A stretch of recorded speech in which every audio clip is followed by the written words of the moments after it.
नुआपड़ा उपनिर्वाचन रे बंपर विजय हासिल करी नुआ इतिहास लिखिला बीजेपी। बापा राजू ढोलकिया जहा करिपारि नथिले ताहा करि देखाइले पुओ जय ढोलकिया।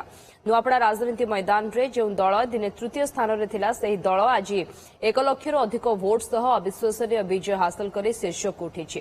कांग्रेस प्रार्थी घासराम माझी द्वितीय स्थान रे रहितिबा बेले स्नेहांगिनी चुरिया को भरोसा करथिबा बीजेडी तृतीय स्थान को खसिछि। डबल इंजिन सरकार रे प्रथम उपनिर्वाचन अभूतपूर्व विजय पर शिखर को छुईंछि समस्तंकर खुशी। विजय प्रार्थी जय ढोलकिया भी भावविह्वल होई पड़िछन्ति। कहिसन्ति सफलता पछरे बापा राजू ढोलकियांकर आशीर्वाद रहिछि।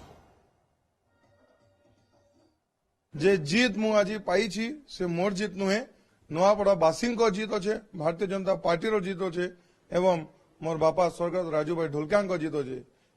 यशस्वी प्रधानमंत्री एवं लोकप्रिय ओडिशार मुख्यमंत्री तांको जीत अच्छे, नुआपड़ार समाज सेवक जीत अच्छे, नुआपड़ार विकास जीत अच्छे।